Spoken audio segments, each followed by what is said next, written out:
Beefcake 14. Number 14. Beefcake 14. I feel like it's higher than 14. Like, I thought we were on 17 or something. No, man. We just started doing this. Really? Yeah, we just started this like 2 weeks ago. Feels like. It seems like we've been doing it longer. No, that's because you're not having as much fun as me. Yeah, well, I don't know. I'm having quite a bit of fun. We got music. The Central Standards. The Central Standards. That was our lead-in music. We have people coming to us and saying, man, y'all are so wonderful and your audience is so great that we want to give you music. Look at that. That didn't happen that way at all. But they were kind enough to let us borrow their music. The Central Standards off their album Sputnik. So Sweet. We'll talk about them more at the end. The blog is The Power of Acknowledgement. The Power of Acknowledgement. Have you read this or do you know the story? I have not. I've been so busy the last couple of days, I haven't had a chance to read any of your posts, which is a shame. It is a shame, especially since this one is based on a conversation that you and I had. Yeah, I'm familiar with that conversation. I didn't mention you by name in the blog, but that's what it's about. You and I had the conversation, and it came up, what's more important to you, money or praise? I would say praise, but I'm not sure I really like the word praise. Acknowledgement. Yeah. That's really money or praise and acknowledgement. Right. And I took a huge survey of about 4, maybe 5 people, and I asked them that question, and every one of them said acknowledgement and praise. Really? Yeah. Huh. Yeah. And, I figured at least one of them, I mean, obviously 4 or 5 people is not a whole lot. I would be curious to ask a lot of people. I guess that's what I'm doing right now. Let's put it on the Facebook group. Yeah. And ask them. Yeah, like a lot. I'd be curious at the results of that. You consider yourself an extrovert or introvert? Oh, I'm definitely an introvert. Well, I think it's interesting that acknowledgement is as important to you as it is to me because I am definitely an extrovert. I get my worth from the outside world. And I think that introverts are capable of kind of building themselves up. I think that's probably a whole other conversation, but yeah, I see what you're saying. All right, well, I want to tell you about an experience that I had, and I'm glad that you haven't read this because this is pretty neat. Yep. This Saturday, me and Grayson and Andy, my son and my daughter, my son's 10, my daughter's 7, we went to Whole Foods after Grayson's soccer game.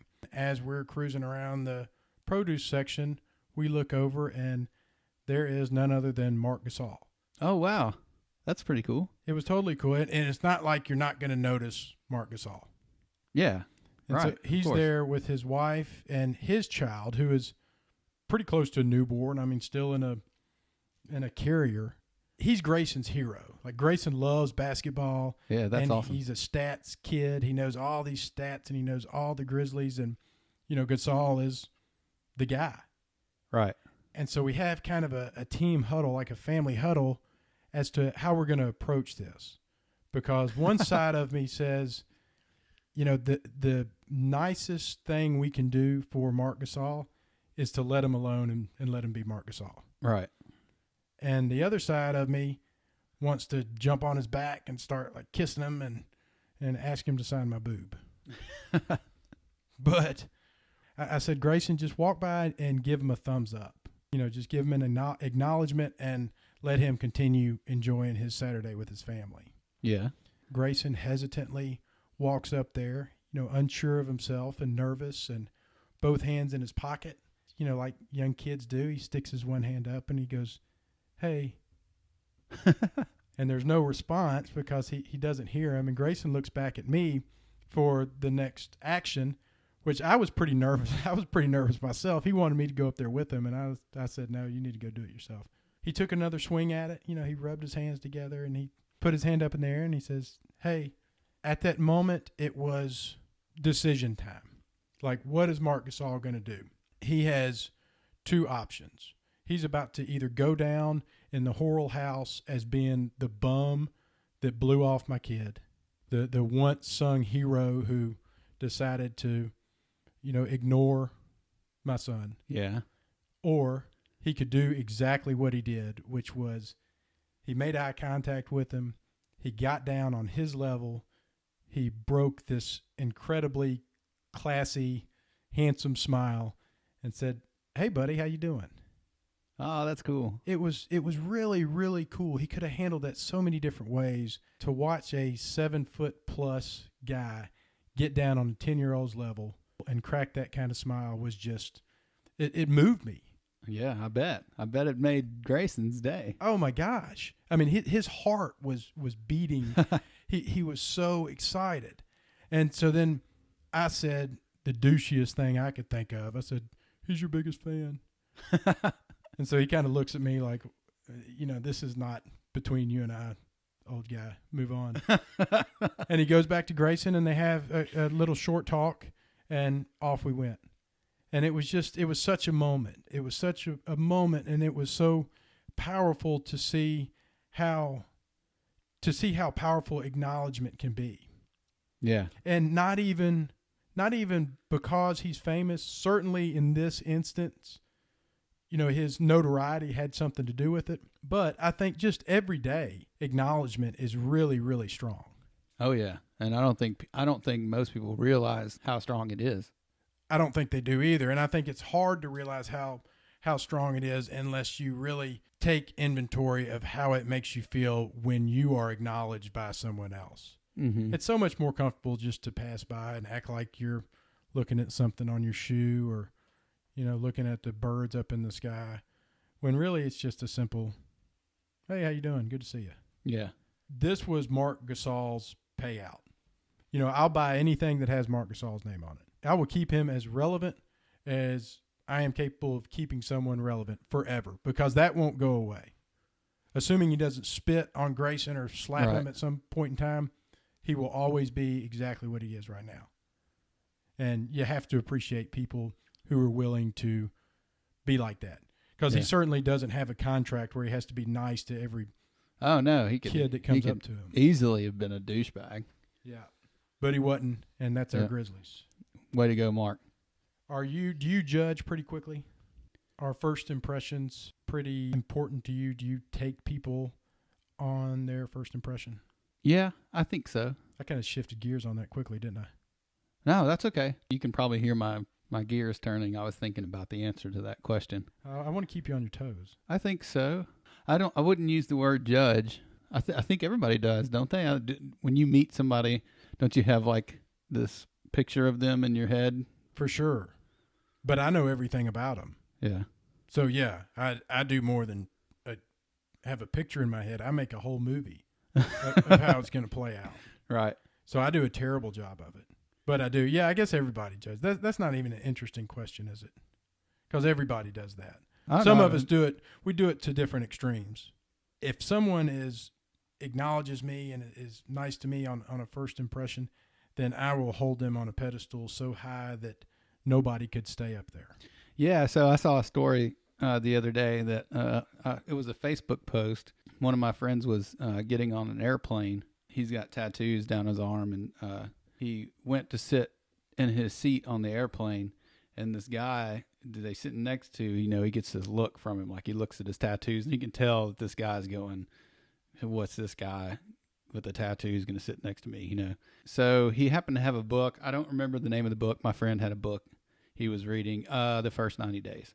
But anyway, the guy noticed, this was a businessman, and he noticed my friend's book, and so they had this conversation about the book and all this, and at the very end of the conversation, the guy tells him, "If I saw you in my work environment, I would not hire you because of your tattoos." And so then another one of my friends piled on with a comment and said, "You should have told him, if I saw you in my work environment, I wouldn't judge you because I'm not an asshole."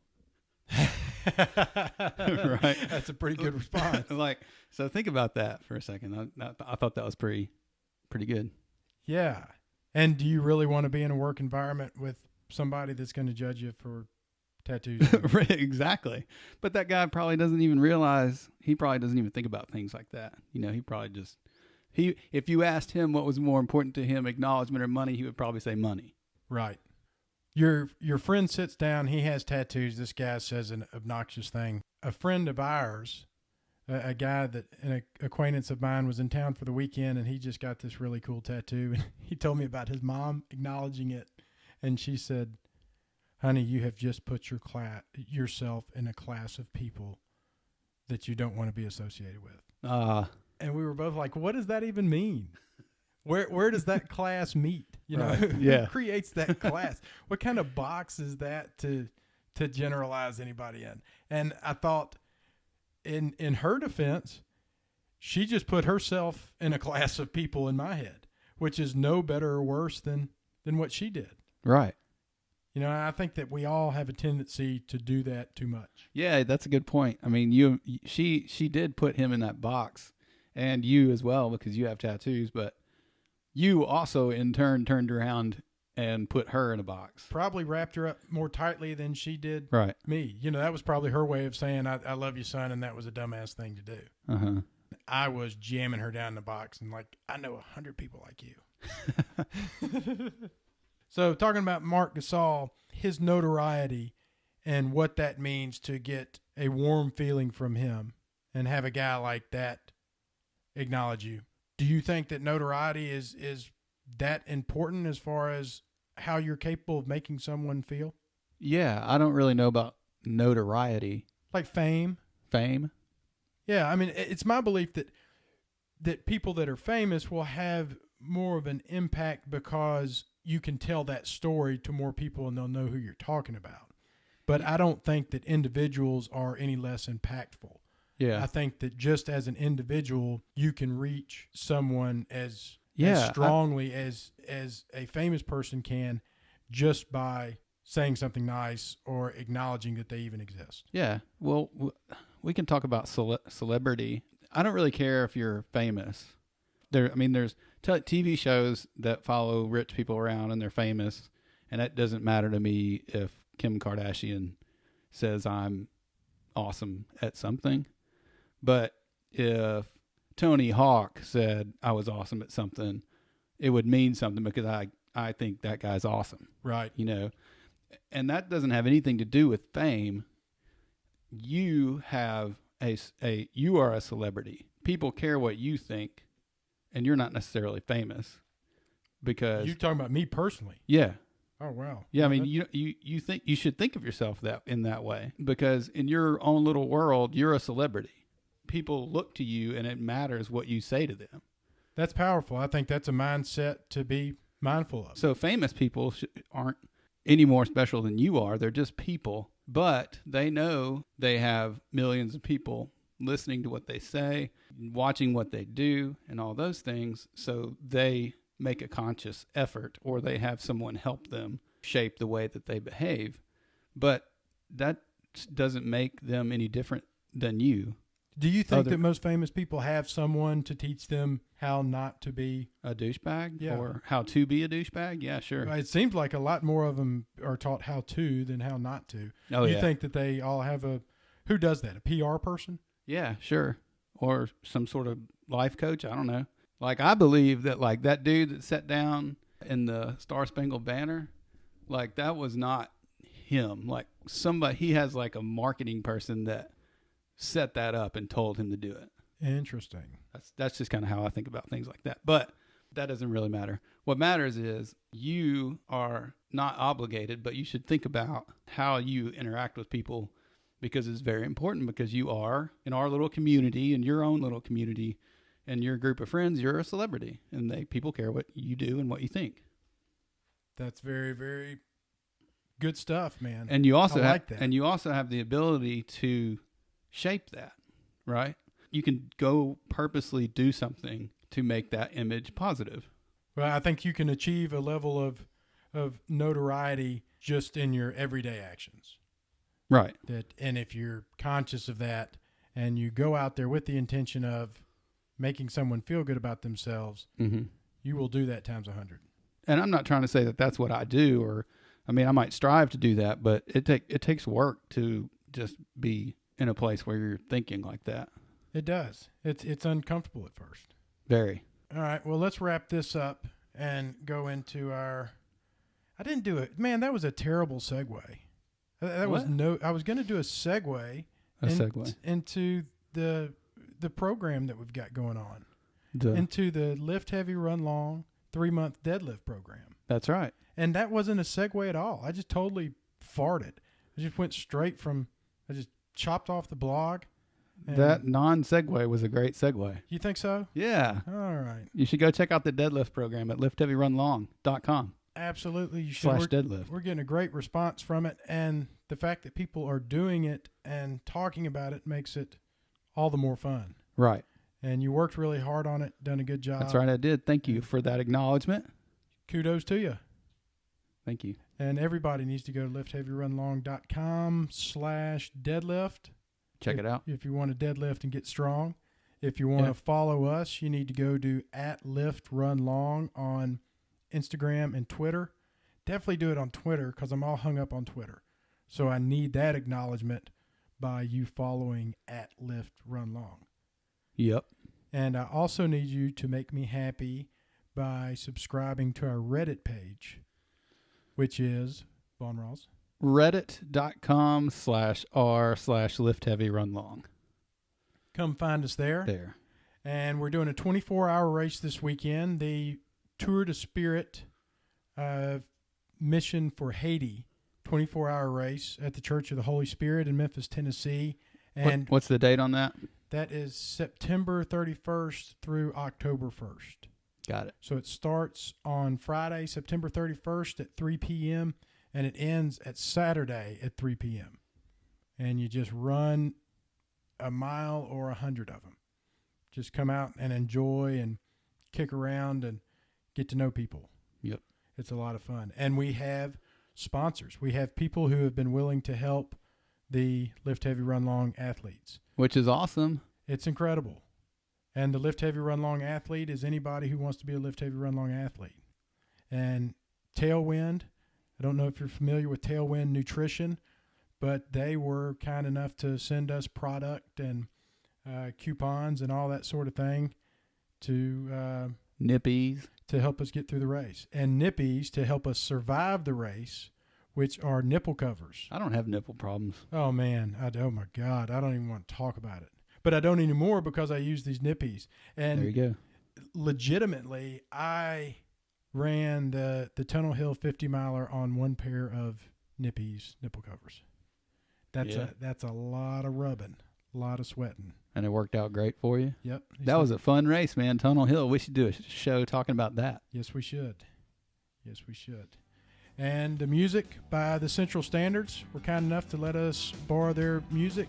You need to go check them out on iTunes. The Central Standards, the album is Sputnik, Sputnik. Check it out. Be good. When I was young, I hoped to make an imprint, a lasting scar for all the world to see.